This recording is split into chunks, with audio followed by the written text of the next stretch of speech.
और सर, जो आपने अभी कहा है, ये आज के पूरे कॉन्वर्जेशन का पॉइंट हमारे लिए यही है कि we want to tell young people कि think of politics as entrepreneurship, and what I am hoping is at the end of this, एक 10,000 young smart Indians get motivated by your life, get inspired to try and be politicians in India. लाल किले से तो कहा था कि देश को 1 लाख ऐसे नौजवानों की जरूरत है जो राजनीति में आए. और मैं मानता हूं कि लेना पाना बनना, ये अगर मकसद है तो उसका आयुष्य बहुत लंबा नहीं है जी. एंटरप्रेन्योर के पास जो पहली ट्रेनिंग होती है ग्रो करने की, यहां पहली ट्रेनिंग होती है खुद को खपा देने की, जो है वो भी दे देने की. वहां पर मेरी कंपनी या मेरा प्रोफेशन, उसकी नंबर 1 कैसे बने. यहां होता है नेशन फर्स्ट. ये बहुत बड़ा फर्क होता है. और समाज भी नेशन फर्स्ट की सोच वाले व्यक्ति को ही स्वीकार करता है. और ये राजनीतिक जीवन सरल नहीं होता है जी. जो लोग मानते हैं ऐसा नहीं होता है. कुछ लोगों के नसीब में है, उनको कुछ नहीं करना पड़ता, उनको मिलता रहता है. लेकिन हो सकता है कोई कारण होंगे, मैं उसमें जाना नहीं चाहता. लेकिन मैं जानता हूं, मेरे यहाँ एक अशोक भट्ट करके हमारे कार्यकर्ता थे. छोटे से घर में रहते थे जीवन के अंत तक. कई बार मिनिस्टर रहे थे. खुद की कोई गाड़ी वगैरह कुछ नहीं था. और पहले तो मोबाइल फोन हुआ नहीं करते थे, लैंडलाइन होती थी. आप रात में 3 बजे उनको फोन करो, आधी घंटी से वो फोन उठाते थे. और आप उनको कहो भाई, क्योंकि उस समय मैं तो राजनीति में नहीं था, लेकिन हमारे यहाँ अहमदाबाद राजकोट हाईवे पर एक्सीडेंट बहुत होते थे. बगोदरा करके जगह है. तो सप्ताह में 2-3 दिन मुझे फोन आते थे कि भाई यहाँ बड़ा एक्सीडेंट हो गया है. तो मैं अशोक भट्ट को फोन करता था और वो कहते अच्छा. थोड़ी देर में वो निकल जाते थे. खुद के पास गाड़ी वाड़ी कुछ नहीं, वो किसी को पकड़ लेंगे, ट्रक पकड़ लेंगे. जिंदगी पूरी ऐसे जीते थी. Are you also saying that कोई युवा ऐसा ना सोचे कि मुझे पॉलिटिशियन बनना है, बट ये सोच के आए कि मुझे पॉलिटिशियन बन के क्या करना है?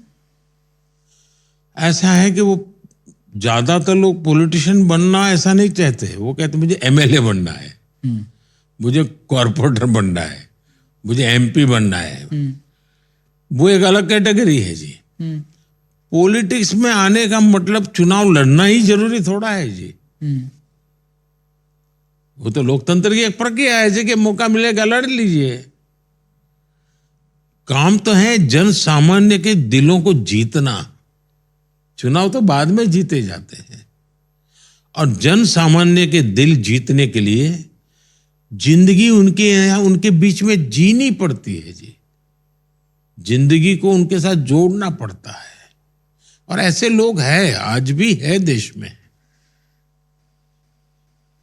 अगर आप आजकल के पॉलिटिशियंस के बारे में बात करें जो यंग है, आपको किसी में ऐसी दिखती है, like do you see that much potential in anybody? बहुत लोग हैं जी, बहुत लोग हैं.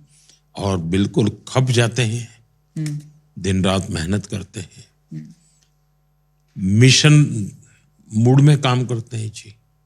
कोई एक आदमी आपके दिमाग में? मैं नाम कहूंगा तो कईयों के साथ अन्याय हो जाएगा. तो मेरा दायित्व बनता है कि मैं किसी को अन्याय न करूं. लेकिन मेरे सामने कई नाम है, कई चेहरे हैं, कई लोगों की बारीकियां मुझे पता है. जब आप पहले कह रहे थे कि वो जो लोगों के साथ रहना, फीलिंग फॉर देम, वो एम्पैथी, सिंपैथी, क्या आपके चाइल्डहुड में ऐसी कोई चीज़ें थी which made you like that?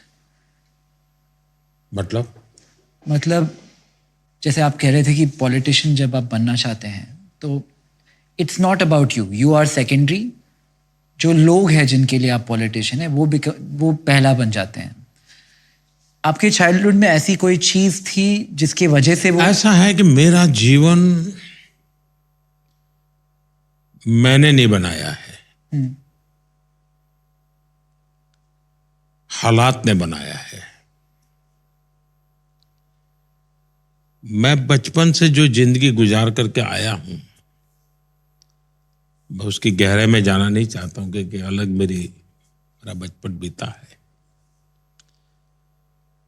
लेकिन वो जिंदगी बहुत कुछ सिखाती है जी। और शायद वही मेरा एक प्रकार से सबसे बड़ी यूनिवर्सिटी थी। मुसीबत यूनिवर्सिटी है मेरे लिए, जो मुझे सिखाती है। और हो सकता है कि मैंने मुसीबत को मोहब्बत करना सीख लिया है, जिसने मुझे बहुत कुछ सिखाया है। मैं उस राज्य से आता हूं जहां मैंने माताओं बहनों को सर पे घड़ा लेकर के 2-2, 3-3 किलोमीटर पानी के लिए जाते देखा है। तब मेरा मन करता है कि आजादी के 75 साल के बाद क्या मैं पानी पहुंचा सकता हूं? तो उस संवेदनाओं में से पैदा हुई मेरी ये एक्टिविटी है। योजनाएं होगी, पहले भी होगी, मैं योजनाओं को क्लेम नहीं करता। सपने पहले भी लोगों ने देखे होंगे, लेकिन मैं उन सपनों के लिए खप जाता हूं। सपने किसी के भी क्यों ना हो, लेकिन वो सपना सही है तो मेरा काम है मैं खप जाऊं, ताकि कुछ निकले देश के लिए। जब मुख्यमंत्री बना तो मेरा एक भाषण था और सहज रूप से मैंने कहा था